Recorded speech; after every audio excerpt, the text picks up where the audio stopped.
Okay, so we'll continue from where we stopped yesterday.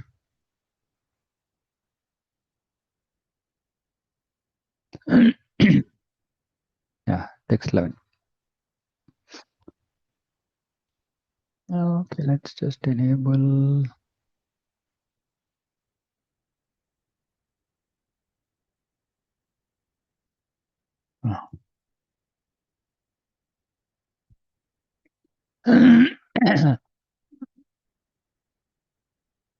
The demigods being pleased by sacrifices. So previous verse we talked about Vishnu, the beginning of creation. The Lord of all creatures sent forth generations of men and demigods with sacrifices for Vishnu. Yagnarthat Saha Yagna Praja Shuštva. So he expected jivas, human beings, to perform yagna. And he said, be thou happy by this yagna. Now what happens? How does this process for happiness work? So when yagna is performed, then the demigods are pleased by the yagna. And they will also please you. And thus by cooperation between men and demigods, prosperity will reign for all. So when yagna is done, demigods are pleased and they will please you. So everybody is prosperous. The demigods also become prosperous. In fact, this is their food, and whatever is offered in the yagna. So it's important that this yagna is done. And of course, we know for us in Kali Yuga, Sankirtana yagna is takes care of everything. So we don't have to do any separate yagna for demigods. Now, the demigods are in charge of various necessities of life. So they are the ones who are supposed to provide for various necessities of life. So when they are pleased by the yagna, they will supply all necessities to you. But he who enjoys such gifts without offering them to the demigods in return is certainly a thief. So those people who don't do yagna in their life are thieves. So on the lower platform, some people have to do yagna for pleasing demigods. On the higher platform, we are doing for the pleasure of Vishnu. And by doing it for the pleasure of Vishnu, all the demigods are pleased. Otherwise, one actually becomes a thief. Yo bhunkte stena eva saha.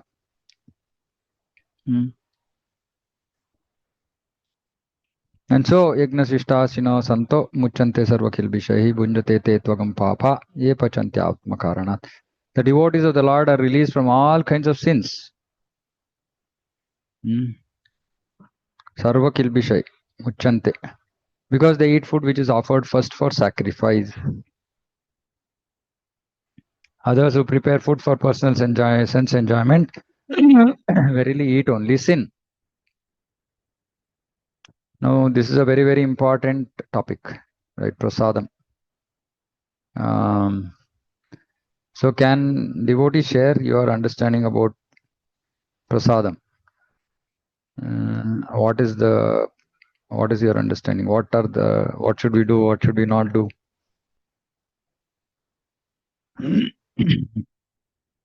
Prasadam.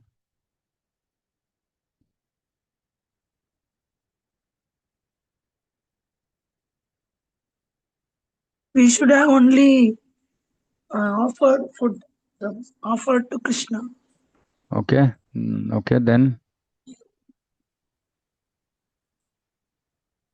That is not the complete process. What is the complete process? Pranam Prabhuji. Prabhuji, it should be cooked with love and devotion. Yeah, very importantly. Yeah. It should be cooked by devotees with love and devotion. And it should be offered to Krishna. And it should be also honored. We talk about honoring prasadam, which means that when we take the prasadam, we should have the mood that this is actually mercy of the Lord. Prasadam is mercy of the Lord. Now, so we were in the Dham last week and there were some devotees were asking questions. So is it okay to eat so when we are in the dham to eat whatever is available in the dham? Is it okay? And is there any need to offer it?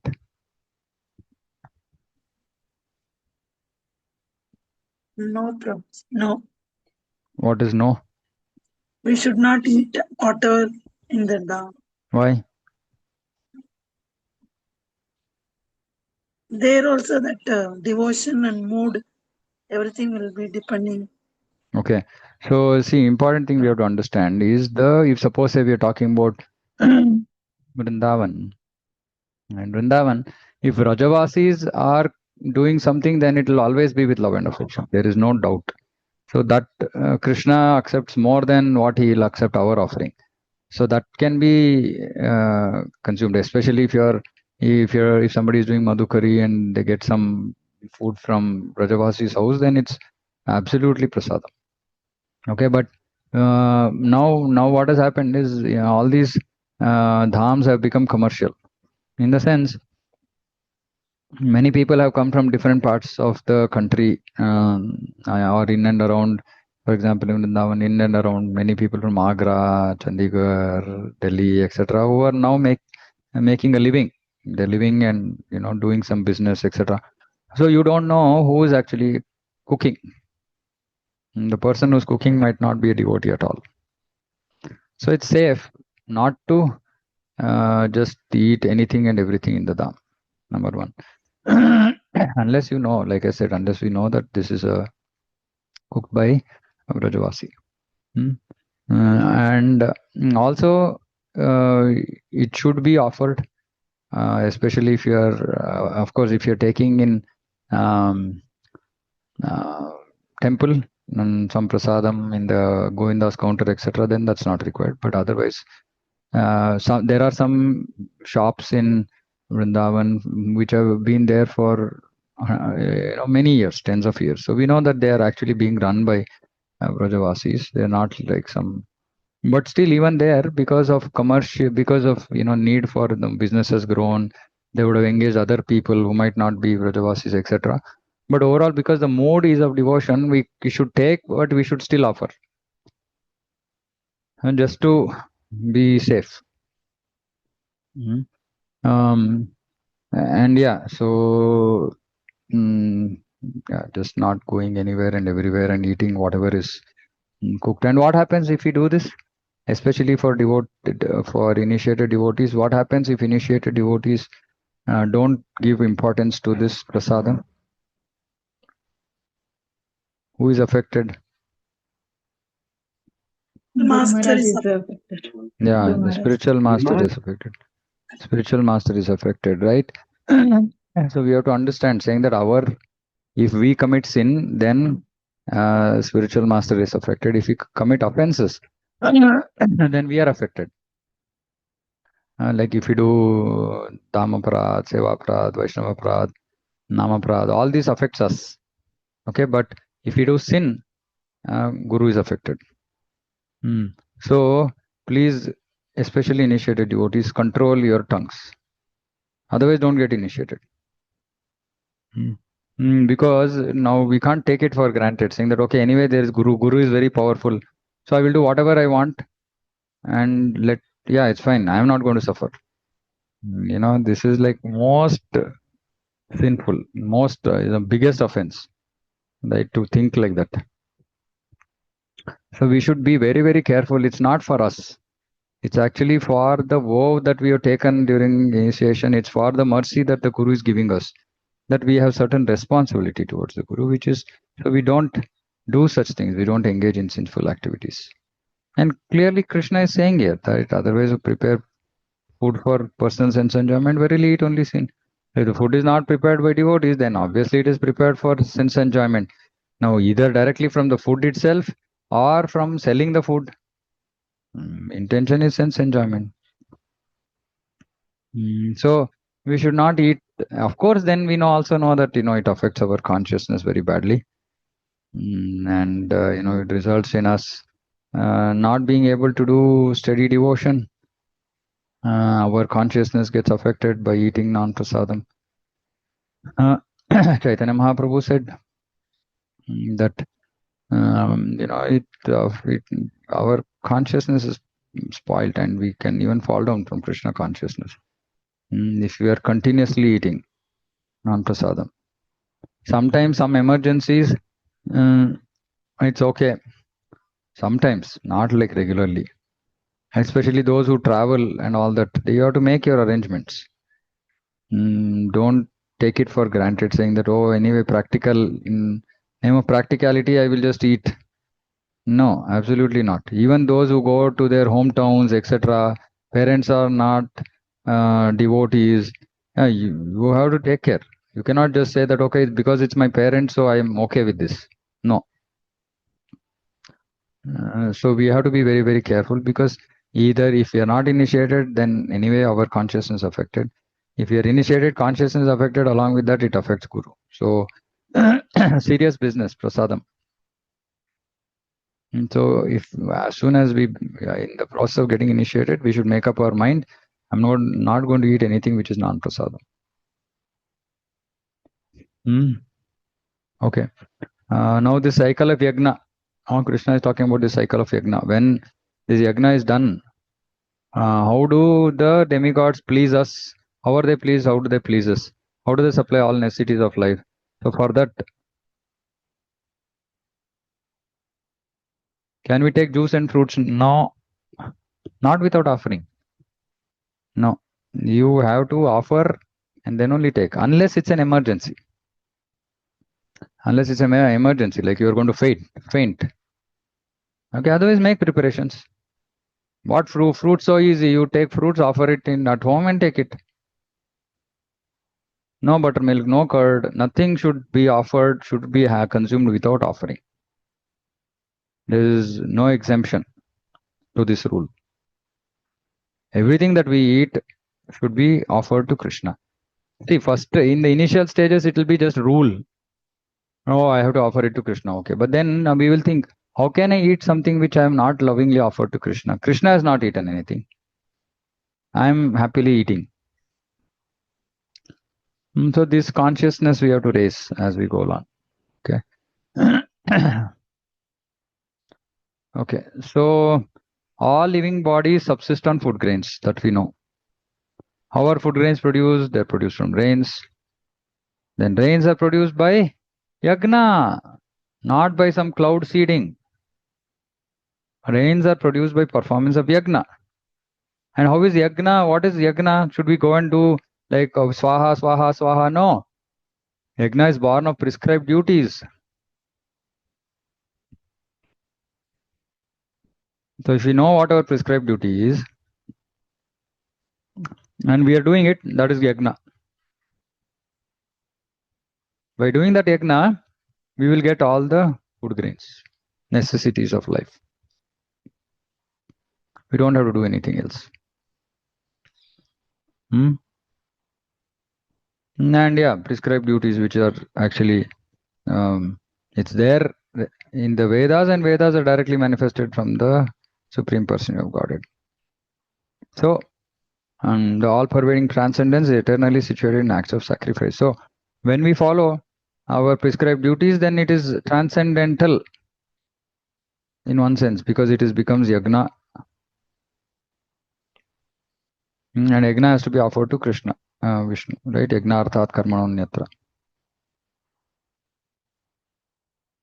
Nityam yagne pratishtitam. So when we do yagna, then tasmat sarvagatam Brahman, which is Brahman is situated in that, which means it's transcendental.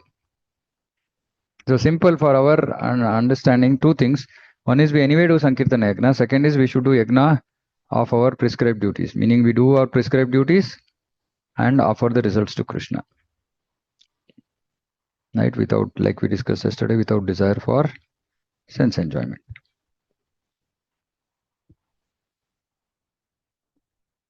Okay. Yeah, and Krishna is saying, Evam pravartitam chakram nanu vartayati yaya aghayor indraya ramo mogam partha sajivati. So this is chakram. This is a cycle. One who does not follow in human life this cycle of sacrifice leads a life full of sin. Aghayur. Aghayur. Agha means sin. And Indriya Ramo, they are living only for sense gratification. Mogham Partha Sajivati. So a person lives in vain. So people who are just living a life of sense gratification are living in vain. So we should do this yagna, this chakra, yagna chakra. If we don't do it, then it is sinful. So again, what is this yagna chakra? We should do yagna, sankirtana yagna, and those who don't do sankirtana yagna, they should do yagna of their prescribed duties. Otherwise, it is a sinful life, and no wonder people are suffering today, isn't it? So many people are suffering because they're not doing yagna. Okay, again, back to Aruna Mataji. No, not devotee means we can't offer. We can't offer to Krishna. Of course, then you have to manage your relationships, etc. But at least I keep telling devotees saying that till you come to the stage of initiation. After initiation, no question of eating, of doing any of this hodgepodge stuff, offering food which is cooked by anybody and everybody to Krishna and saying, okay, this is prasadam. No. Only devotees have to cook. That's why I said the process starts with devotees cooking, devotees offering, cooking with love and affection, offering with love and affection, honoring it as mercy of the Lord. This is the whole process. Anything breaks, it's gone. But yeah, till that is why devotees have to take time to prepare for this process of initiation. So that, they'll post initiation, make sure that we don't break these rules. Okay, again, coming back. So if we are not doing yagna, then it's a life full of sin. And life full of sin means life full of suffering. So we have to tell people. We have to go out and tell people saying that please do yagna. If you don't do yagna, then you'll suffer. And what is yagna in Kali Yuga? Is Sankirtana yagna.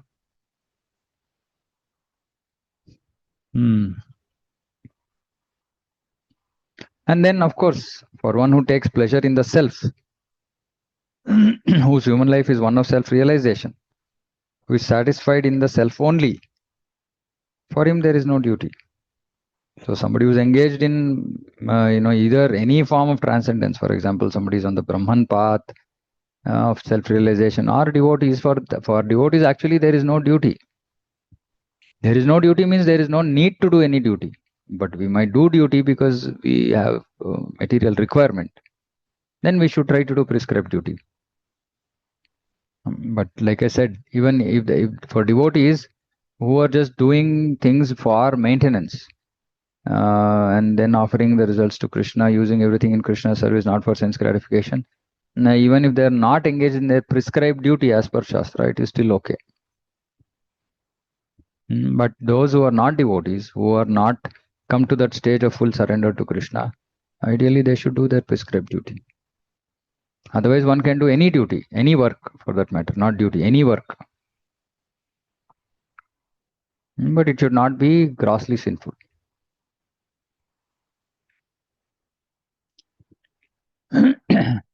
And a self-realized man has no purpose to fulfill. Self-realized means liberated state. He has no purpose to fulfill, which means that he doesn't have to do any prescribed duties. Nor has he any reason to not to perform such work. Of course, a self-realized man doesn't have any reason not to perform such work. But a devotee, he has a reason for not performing such work because it wastes his time. Precious time that can be used to serve Krishna, he is using to do some mundane work. If maintenance is not a problem, a devotee should not work because it's a waste of time. Right? And he does not also depend on any other living being. This is also very important.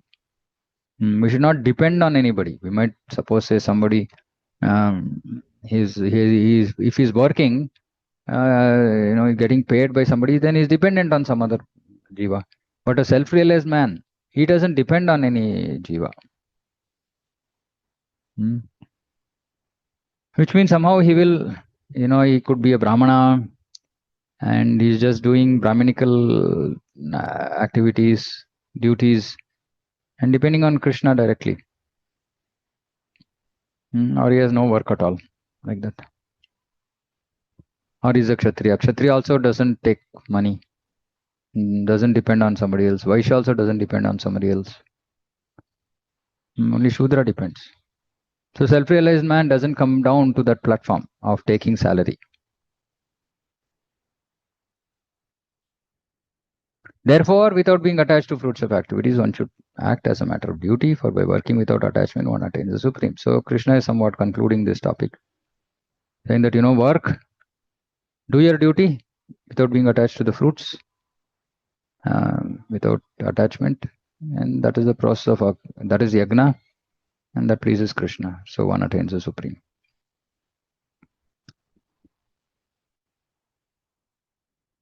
And kings such as Janaka, they attain perfection solely by performance of prescribed duties.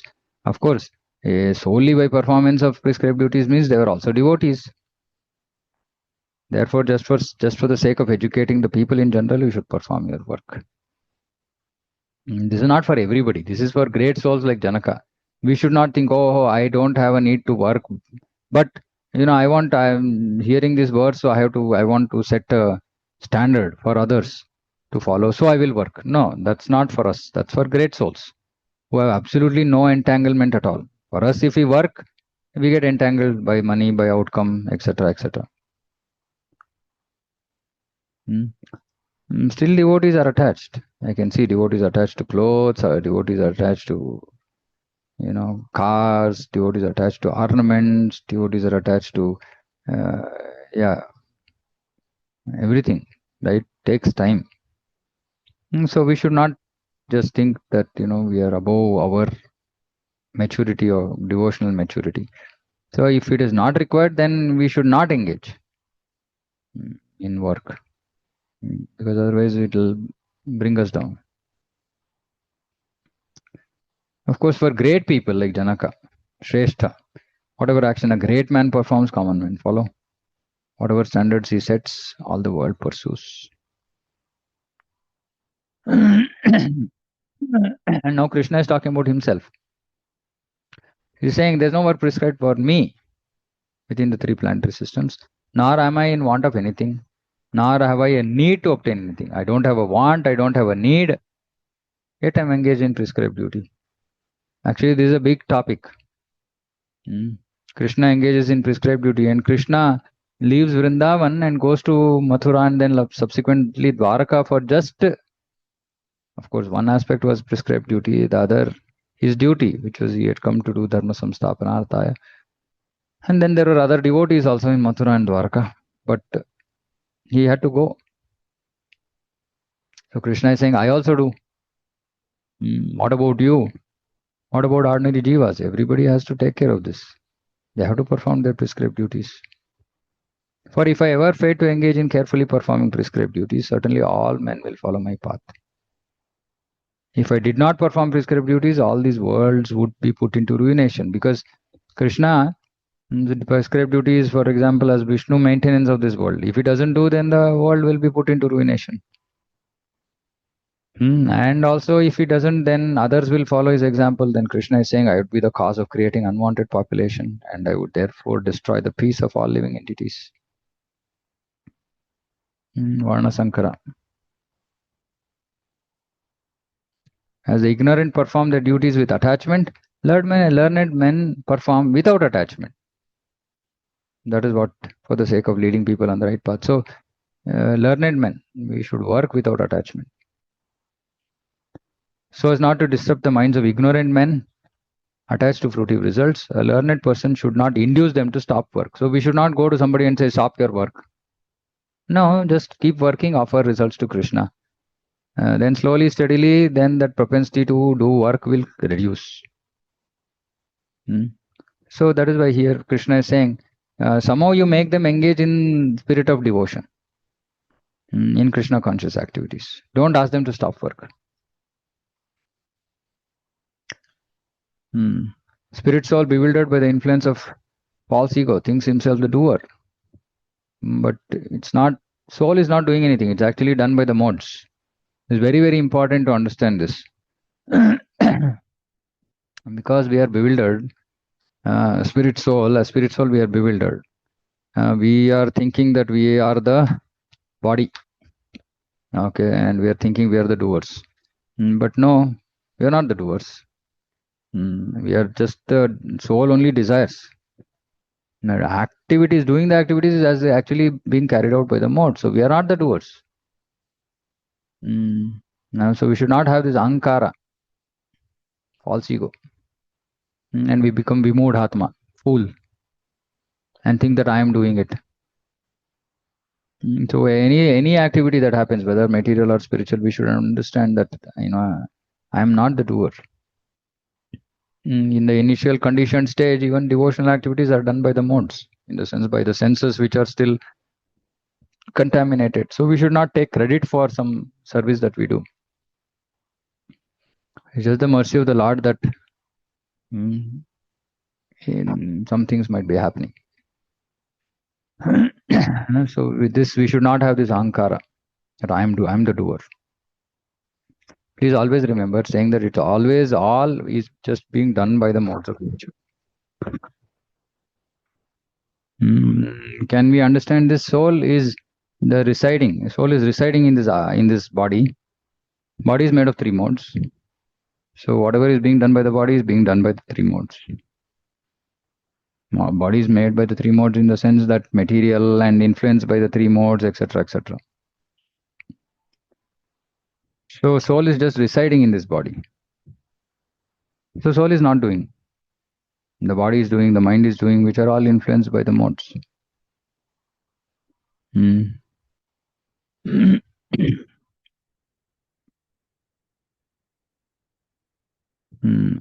One who is in knowledge of the absolute truth does not engage himself in the senses and sense gratification, knowing well the difference between work in devotion and work for fruitive result. So one who is in knowledge of the absolute truth, he doesn't engage himself in sense gratification.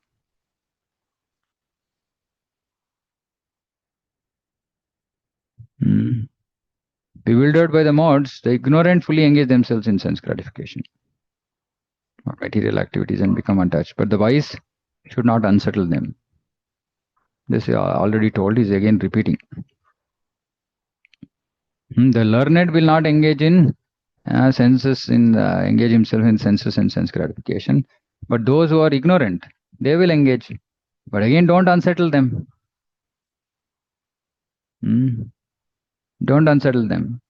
Their duties are inferior, but that's because of their lack of knowledge. So somehow just engage them in devotion. Rohini Mataji. Hare Krishna, Prabhu. So generally my understanding is mind controls the senses and senses work. So I mean, I know these modes work, but like I don't have connection between the mind and the 3 modes. So how does modes comes first or mind comes first? So you should read my second book on this Gita Sara series. So first one we printed, which is called Who Am I? The second one is on mind, body and mind. So explaining in that actually Bhagavatam clearly says that mind is influenced by the modes. So the way we think right now is influenced by the modes.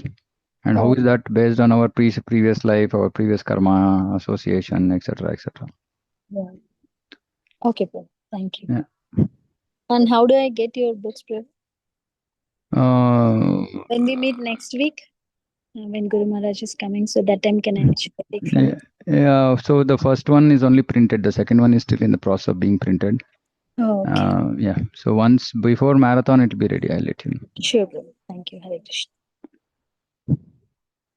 Okay, then so Ayi Sarvani Karmani Sanyasya Adhyatma Chetasa. So Krishna is now concluding this topic, saying that just surrender all works to me, with full knowledge of me, without desires for profit, with no claims of proprietorship, free from lethargy, fight. So this is the final instruction for Arjuna on the platform of karma. Platform of karma means about his work. So he's saying you have to work, you have to do your prescribed duty, but with full knowledge of me. Surrender results to me, full knowledge of me, without desires for profit, without claims to proprietorship, meaning without that false ego, that I am doing it, and free from lethargy. Don't be lazy. You fight. So those who want to work should work in this mood.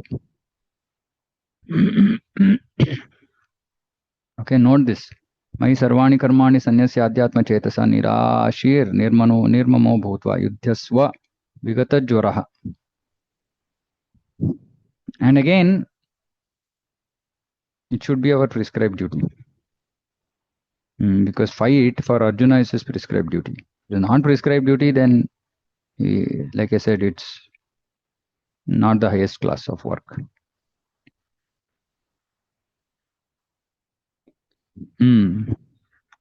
Now, those persons who execute their duties according to my injunctions, meaning according to these instructions Krishna has given, those who follow this, they become free from bondage if they follow this teaching faithfully.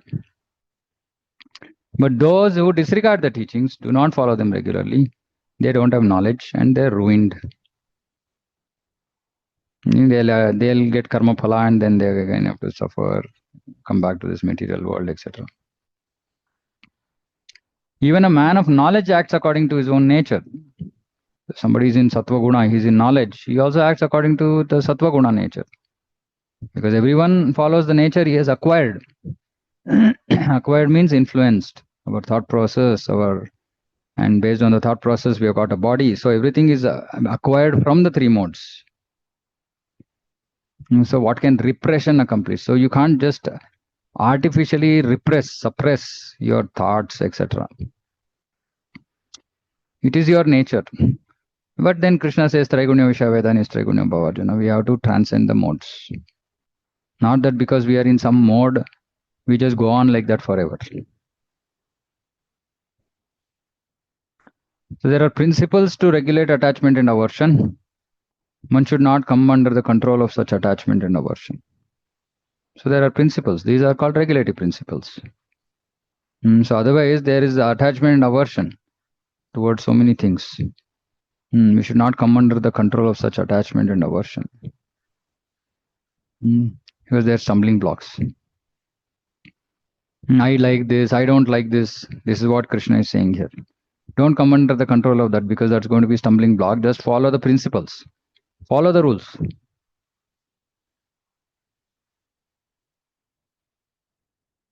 It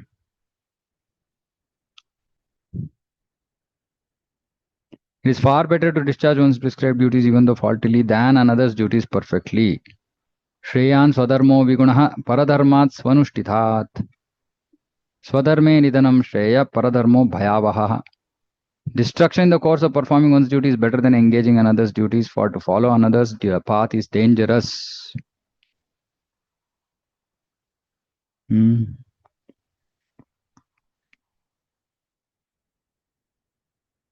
Okay, so I'll stop here because this discussion on sin will take some time. This lust. Okay, any questions?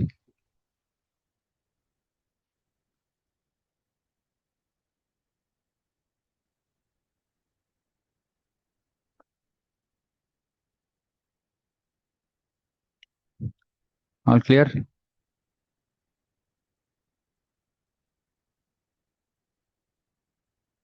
Okay, then we'll close. Srimad Bhagavad Gita ki jai, Jagat Guru Srila Prabhupada ki jai, Vancha Kalpatarubhyascha Kripa Sindhubhyo Patitanam Pavanebhyo Vaishnavebhyo Namo Namananta Koti Vaishnavindi ki jai, Samveta Gaura Bhakta Vrinda ki jai. Hare Krishna.